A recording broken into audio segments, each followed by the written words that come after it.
할렐루야. 우리 사랑하는 성도님들 삶 가운데에 예수 그리스도의 놀라운 은혜와 평강이 언제나 함께 하시길 축복합니다. 올해가 온누리교회 30주년입니다. 그래서 30주년 역사 편찬 예언회와 기념사업위원회에서 열심히 합작을 해서 30주년 전시회를 한 달 동안 열었습니다.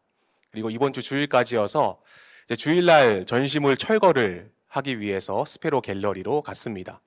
갤러리로 갔는데 사진 보여주시면 어떤 한 젊은 청년이 저렇게 벽을 만지고 있는 거예요. 네, 알고 보니까 이은철 장로님이셨습니다. 네, 이은철 장로님과 원희정 권사님, 제가 이렇게 철거라고 구멍 뚫린, 피스 뚫린 자리를 메꾸는 작업을 했어요. 저렇게 멀리서 봤을 때는 하얀 벽이고 정말 새하얗습니다. 근데 가까이서 보니까요, 저렇게 상처가 굉장히 많은 것을 제가 발견했습니다. 수많은 전시회로 인해서 구멍이 뚫리고 또 기스도 나고 벽에 상처도 나면서 또 그것을 메꾸고 하면서 멀리서는 보이지 않았지만 가까이 가서 보니까 그 상처들이 보이더라고요. 그것을 보면서 이게 하나님의 은혜이지 않을까라는 생각을 해봤습니다. 때론 우리의 인생을 돌아볼 때 참 많은 구멍이 나고 상처가 나고 기스가 나고 참 힘들고 어려운 일의 연속인 상황을 우리는 경험하게 됩니다. 참 어려운 상황 속에서 우리는 그 시간을 견뎌왔습니다. 그리고 하나님을 붙잡고 의지함으로 그 시간을 통과했습니다. 그리고 뒤를 돌아보았을 때의 하얀 벽처럼, 깨끗한 벽처럼 우리의 그런 아픔과 상처들이 하나도 보이지 않게 되었다라는 것이죠. 그것이 하나님의 은혜입니다. 근데 중요한 것은 그 상처와 구멍난 기스들을 메꾸시는 분이 계셨다라는 거예요. 끝나지 않을 것 같은 그런 고통과 어려움의 상황을 친히 손으로 손수 메꾸시는 분, 그분이 바로 우리 주님이심을 믿으시기 간절히 소원합니다. 그때 우리는 우리의 삶을 돌아보면 이거 모든 것이 하나님의 은혜였습니다. 모든 것이 하나님의 섭리였고 계획이었습니다 라고 고백할 수 있는 것이죠. 간절히 바라는 것은 지금도 우리의 삶을 메꾸고 계시고 지금도 우리와 함께 하시는 그 주님을 온전히 의지하며 나아가는 복된 여러분들 되시길 간절히 축복합니다. 오늘 말씀인 이 고린도 전서 15장은요. 바울은 고린도 교회의 그런 문제들에 대해서 신앙의 전반적인 문제들을 짚어보고 그것에 대한 해결책들을 계속해서 제시해 오다가 이제 15장에 와서 예수 그리스도의 부활의 중요성과 죽은 자의 부활에 대한 중요한 가르침을 오늘 15장에서 고린도 교회 성도들에게 전파합니다.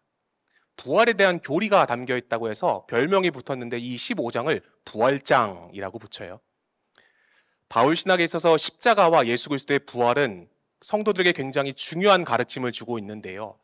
바울은 오늘 말씀에서 매우 강력한 어조로 이렇게 말합니다. 오늘 말씀 15장 14절에서 15절인데요. 같이 한번 읽어볼까요? 시작.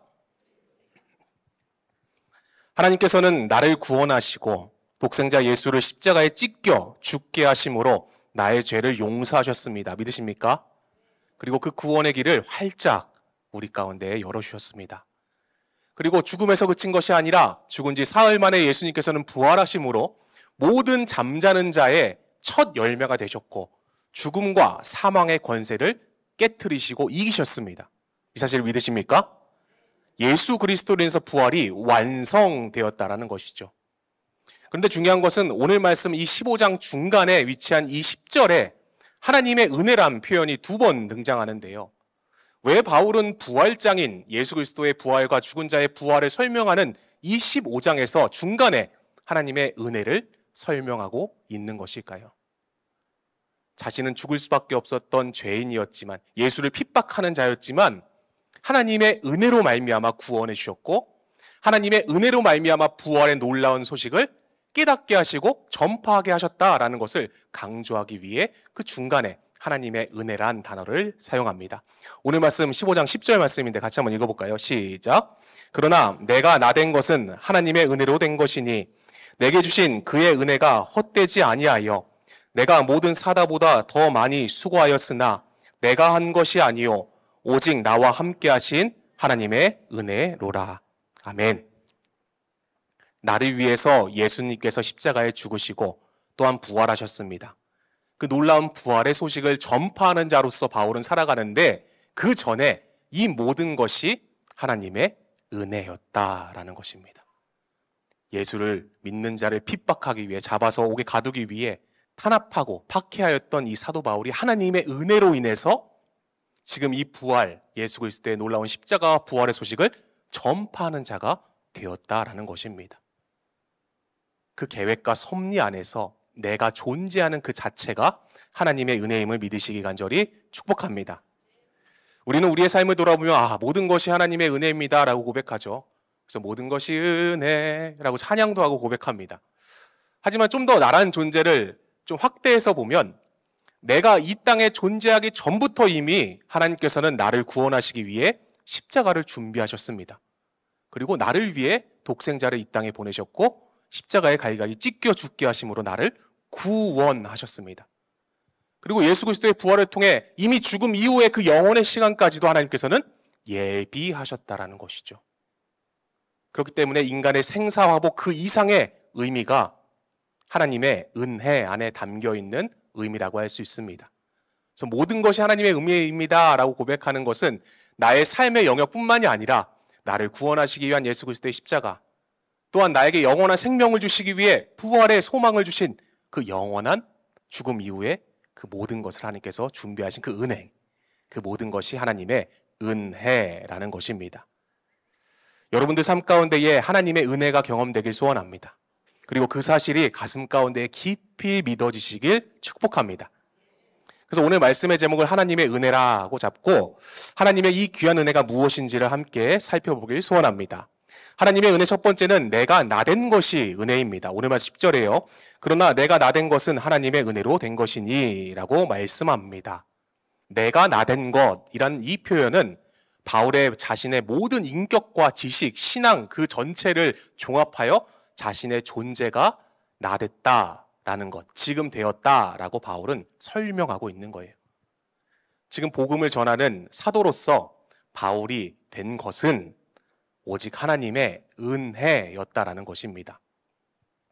하나님의 은혜는 지금 바울이 바울 되도록 만들었고 그 하나님의 은혜가 아니었다면 지금 전하는 복음이 헛된 것이고 거짓된 것이다 라고 바울은 고백하고 있는 것이죠. 이것을 우리의 삶에 적용해 보면 어떨까요? 하나님의 은혜가 이 자리에 있도록 만들었습니다. 하나님의 은혜가 지금 나되도록 만들었습니다. 지금 현재가 모두 하나님의 은혜로 되어진 것임을 믿으시길 축복합니다. 이런 은혜를 고백하는 자들에게 특징이 있는데요. 디모데후서 1장 9절 말씀인데 같이 한번 읽어볼까요? 시작. 우리의 행위대로 하심이 아니요 그리스도 예수 안에서 우리에게 주신 은혜대로 하심이라. 이것이 은혜를 고백하는 자들의 특징이라는 것이죠. 내가 내 힘, 내 뜻, 내 의지대로 살아가는 것 같지만 그것이 아니라 그리스도 예수 안에서 하나님께서 나에게 주신 은혜로 말미암아 살아가는 것. 이것이 그리스도인의 특징이라는 것입니다. 저와 여러분의 입술의 고백이 그렇게 바뀌어지길 소원합니다. 내가 이렇게 사는 건 내가 열심히 이렇게 일해서 내가 열심히 벌어서 사는 거야 라고 말하는 자들이 아니라 하나님의 은혜로 말미암아 지금까지 내가 이렇게 왔고 하나님의 은혜로 말미암아 내가 이것을 누리고 있는 거다. 감사하다라는 고백이 우리의 고백이 되게 간절히 소원합니다. 나의 과거를 돌아보았을 때 내 힘과 내 능력으로 된 일이 있습니까? 물론 내 힘과 내 능력으로 이루었다 할지라도 그 모든 상황을 만드신 분이 누구십니까? 나는 부족하고 연약하지만 하나님의 은혜로 된 것 아닙니까? 사랑하는 성도 여러분, 내가 나된 것은 하나님의 은혜입니다. 이 사실을 기억하는 여러분 되시길 간절히 축복합니다. 세계적인 소프라노 하면 누가 떠오르시죠? 조수미 씨가 떠오릅니다. 그렇죠? 한국인이라면 조수미라고 얘기해야 되는 거죠. 이 조수미와 선화예고 서울대 음대 동창이었던 세계적인 테너 유망주가 있었습니다. 이 선화예고라는 데가 굉장히 좀 탁월한 학교인데요. 이 선화예고에서 전체 장학생이 딱 2명이 있었는데 그 중에 한 명이 조수미였고 그 중에 한 명이 이 사람이었습니다. 바로 박종호 장로님입니다. 그는 서울대 음대에 입학해서 굉장한 실력을 뽐냈는데요. 근데 좀 안타깝게도 술과 담배에 쩌들어 살았다고 합니다. 그런데도 신기하게 서울음대 역사상 처음으로 4년간 모든 실기 점수를 올 A 맞은 장학생이었다고 합니다. 매일 술 먹고 담배 피면서 노는데 실기 시험만 보면 무조건 A뿔인 거예요. 그만큼 그는 하나님께서 주신 달란트가 탁월했습니다. 그 목소리, 그 특유의 발성. 여러분들 박종호 씨 아시죠? 그렇죠? 죄송하지만 제 세대는 아닌 것 같습니다. 저보다 위의 세대분이 박종호 씨를 많이 아시더라고요. 왜냐면 그때 당시 굉장히 히트였던 복음성가 가수였다라고 해요. 이 박종호 씨가 이태리 유학을 꿈꿨습니다. 왜냐면 자신의 재능이 탁월했기 때문이죠. 근데 유학 한 달 앞두고 부흥회에서 예수님을 만나요. 그리고 회개하면서 성령을 경험합니다. 그러면서 성경을 읽기 시작하고 그가 깨달았던 놀라운 사실은 예수 그리스도의 부활과 구속을 읽으면서 영혼을 사모하는 마음이 생겼다라는 거예요. 그러면서 이렇게 고백합니다. 아니 100년도 살지 못할 인생에 미련하게 투자하느니 영원한 가치를 지닌 일을 하면서 살자라고 고백하였고, 복음성가 경영제에 나아가서 입상하면서 본격적으로 CCM 가수 생활을 하기 시작합니다. 찬양 사역을 한 지 11년이 지났어요. 세종문화회관이 꽉 찬 그 자리에서 고별 콘서트를 합니다. 그의 나이 39세였다라고 해요. 여러분, 제가 이제 미국으로 가서 더 공부할 거예요. 미국으로 가서 다시 한번 세계적인 성악가 테너로 도전을 할 겁니다 라고 딱 공포하고 복음성가 가수를 딱 접습니다. 그리고 미국으로 갔어요. 근데 신기한 게 미국 오페라 가수 오디션을 봤는데 바로 합격 통보가 날라온 거예요. 와, 얼마나 탁월했으면, 그렇죠? 그런데 불행은 여기서부터 시작입니다. 그날 밤, 합격 통보를 받은 그날 밤 박종호 장로는 뇌출혈로 쓰러집니다. 다행히 혈관이 크게 터진 게 아니어서 큰 고비를 넘겼지만 이 일을 계기로 병상에서 자신의 삶을 돌아보게 됩니다. 죽음의 문턱까지 갔던 그가 자신의 삶을 돌아보면서 이렇게 고백하는데요. 지난 14년간 하나님의 일을 한다고 껄떡대고 다녔고 인기를 누렸지만 너무 교만했습니다. 죽음의 문턱까지 다녀오니 모든 게 다 하나님의 은혜였음을 깨달았습니다 라고 병상에서 고백했다고 합니다. 이때 얻은 깨달음으로 만들어진 곡이 우리가 너무나 잘 아는 하나님의 은혜라는 곡입니다. 그의 고백은 이러한데요. 나를 지으신 이가 하나님, 나를 부르신 이가 하나님, 나를 보내신 이도 하나님, 나의 나된 것은 다 하나님의 은혜라. 나의 달려갈 길 다가도록, 나의 마지막 호흡 다하도록 나로 그 십자가 품게 하시니 나의 나된 것은 다 하나님 은혜라. 한량 없는 은혜, 갚을 길 없는 은혜, 내 삶을 애워싸는 하나님의 은혜. 나를 지으신 이가 하나님, 나를 부르신 이가 하나님, 나를 보내신 이도 하나님, 나의 나된 것은 다 하나님의 은혜라. 사랑하는 성도 여러분, 나의 나된 것은 다 하나님의 은혜라고 고백한 사도 바울과 박종호 장로의 고백과 같이 지금 내가 있는 것 자체가 하나님의 은혜임을 기억하시길 소원합니다. 하나님의 은혜를 온전히 가슴에 품고 드러내며 살아가는 복된 여러분들 삶이 되시길 예수님의 이름으로 간절히 축원합니다. 이렇게 하나님의 은혜는 내가 나된 것이 은혜라는 것이죠. 하나님의 은혜의 두 번째는 오직 나와 함께 하신 하나님의 은혜입니다. 오늘 말 10절에요. 오직 나와 함께 하신 하나님의 은혜로라 라고 말씀하고 있는데요. 오직 나와 함께 하신 하나님의 은혜란 표현은 하나님의 은혜의 주도성을 설명하고 있는 것인데요. 나와 함께란 단어는 하나님의 은혜와 바울의 수고가 긴밀하게 연합되어 있는 관계를 설명하는 단어입니다.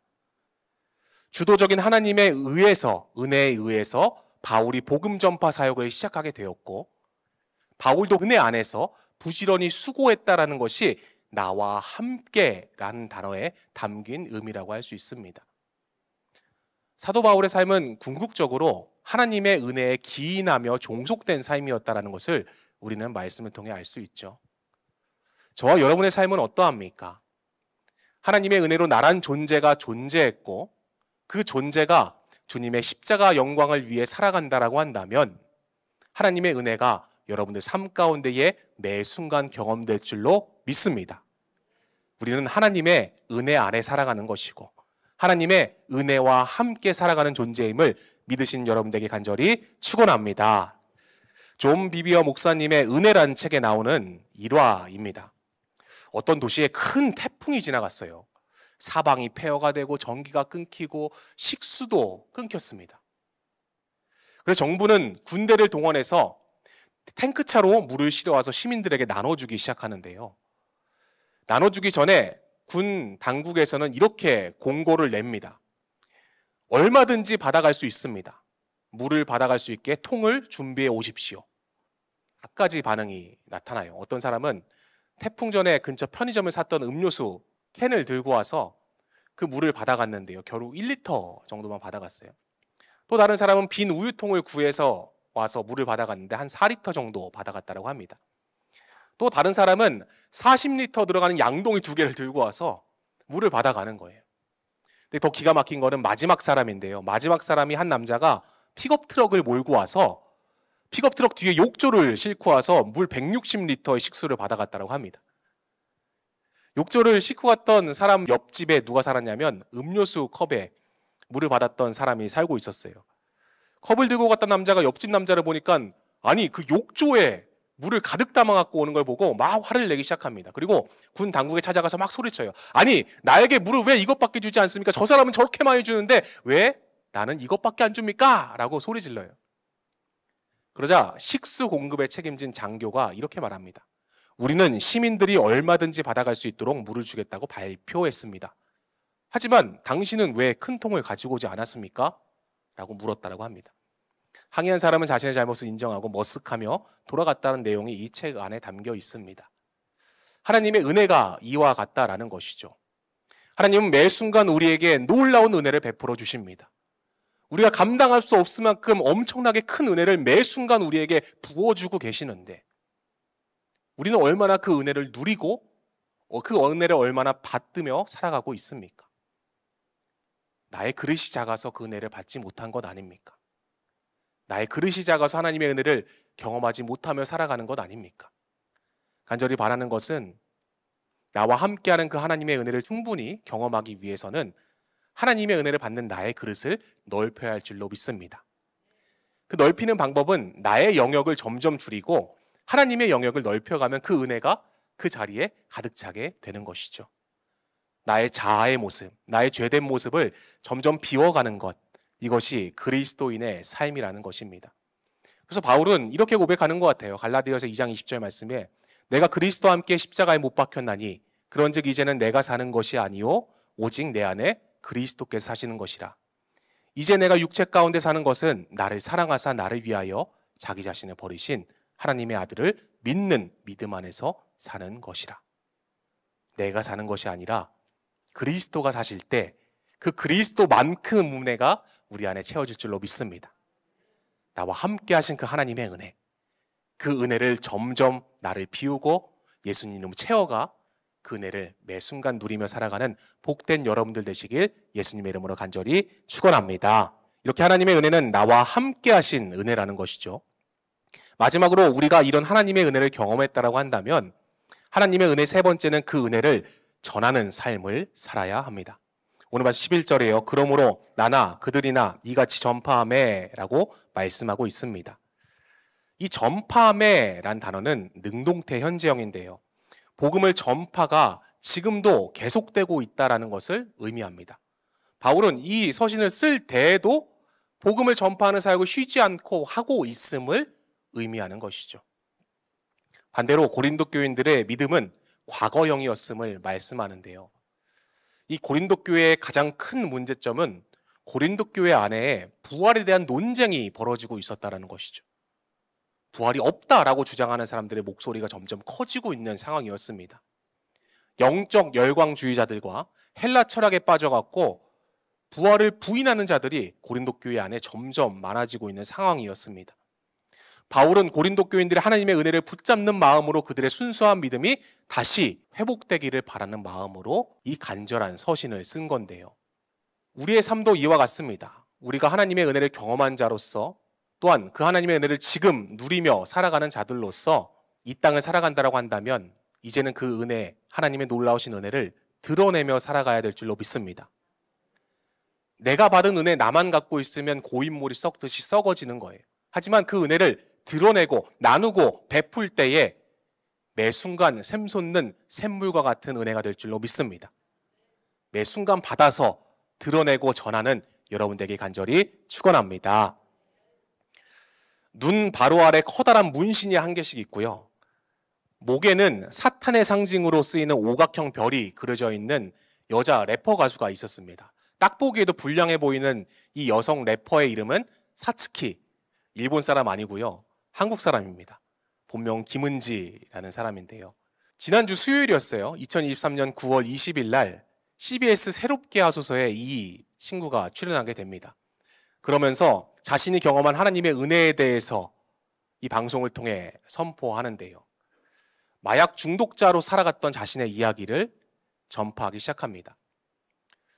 이 사츠키는요, 고등 래퍼라는 그 경쟁 랩 프로그램에서 굉장히 좋은 성적 때문에 인기를 얻은 여성 래퍼입니다. 그녀가 유명해지자 여기저기서 같이 곡 작업하자라는 요청이 와서 어떤 작곡실에 들어가게 되는데 그곳에서 마약하고 있는 모습을 발견하게 됩니다. 그리고 자기도 호기심에 그 마약을 하게 되었죠. 그 마약의 이름은 펜타닐입니다. 악마의 마약이라고도 불리는 이 펜타닐은 미국 통계에 의하면 2015년부터 2021년까지 6년 동안 이 펜타닐 과다 복용으로 사망한 사망자가 21만 명이라고 해요. 이는 자살과 코로나19로 죽은 사망자보다 펜타닐 중독으로 사망한 사람이 많을 정도로 지금 미국 사회에서는 이 펜타닐이 굉장히 큰 이슈이자 문제로 자리 잡고 있습니다.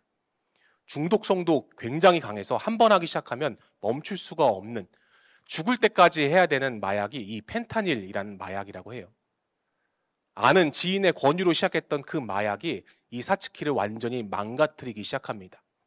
마약 중독자로서 마약 부작용 중독 증세로 비참하게 살아가면서 매일매일 자신의 생명을 끊을까 자살 충동을 느끼며 살아갔던 그녀였습니다. 마약 중독을 끊고 싶어도 끊을 수 없는 그 유혹이 계속되자 이 사츠키는 지푸라기라도 잡는 심정으로 주변 지인 중에 예수님을 만나고 자신이 변화됐다라고 말한 그 지인의 말이 생각나게 된 거예요. 그리고 그 지인에게 연락해서 나도 하나님한테 구원받고 싶어 라고 얘기했다라고 합니다. 그래서 그 지인이 그녀의 손을 붙잡고 교회에 가게 된 것이죠. 여러분이 아까 사진 봐서 알겠지만 문신이 얼굴에 있고 목에는 그 사탄의 상징인 오각별이 있는 그 여인을 성도들이 곱게 바라봤겠습니까? 사츠키는 당시를 이렇게 기억했는데요. 제가 예배드리러 갔는데 너무 부끄러웠어요. 얼굴 상태도 좋지 않고 문신도 있고 성도들이 저를 막 쳐다보기 시작했어요. 근데 찬양 시간이 되었는데 그 찬양이 엄마가 어렸을 때 저에게 불러주던 찬양이었어요. 너무 익숙해서 따라서 부르다 보니까 미친 듯이 막 눈물이 쏟아졌고 막 우는데 목사님이 저에게 와서 너 원래 하나님 딸이야. 알지? 라는 말과 함께 기도해 주셨어요. 그리고 제 인생이 완전히 변화되었어요. 라고 고백합니다. 그녀는 하염없이 눈물을 흘리며 부르짖으며 그 자리에서 회개하기 시작합니다. 하나님의 은혜를 구하며 하나님 저를 구원해 주세요 라고 간절하게 그 예배당에서 하염없이 울부짖었다라고 합니다. 그날 이후 그녀의 삶이 완전히 바뀌었습니다. 지인이 구해준 공간에서 찬양을 틀고 매일매일 말씀을 읽는 삶을 반복했어요. 마약의 유혹도 그렇게 중독성이 강한 그 펜타닐의 유혹도 하나님의 말씀 앞에 굴복되는 경험을 하게 됩니다. 그리고 말씀 읽고 기도하는 시간을 계속 가졌는데 시편 말씀을 읽는데 자신에게 큰 결심의 마음이 들게 했다라고 하면서 시편 116편 12절을 14절인데요. 같이 한번 읽어볼까요? 시작. 여호와의 모든 백성 앞에서 나는 나의 서원을 여호와께 갚으리로다. 아멘. 그녀는 시편 말씀인데 가슴에 강한 감동을 받습니다. 그래, 내가 변화된 자로서 예수 그리스도의 복음, 나에게 베푸신 그 은혜를 드러내며 살아가야지라고 결단합니다. 그리고 자신의 SNS를 통해서 자신이 완전히 변화된 인생을 살고 있다는 것을 보여주기 시작하는데요. 저렇게 사진도 올리고 하나님 만난 후라는 사진도 올리고 그녀의 SNS 계정의 이름이 Jesus Saved 사츠키입니다. 예수님이 나를 구원해 주셨다라는 뜻이죠. 지금도 그녀는 저렇게 글을 써요. 복음 전파자로서 살겠습니다. 이전에 그런 악한 음악들과 이런 것들을 다 내어버리고 예수님을 전하며 살아가겠습니다. 나에게 베풀으신 그 은혜를 드러내며 살아가겠습니다. 라고 그녀는 당당하게 자신의 SNS에 내가 그리스도인이 되었음을 고백합니다.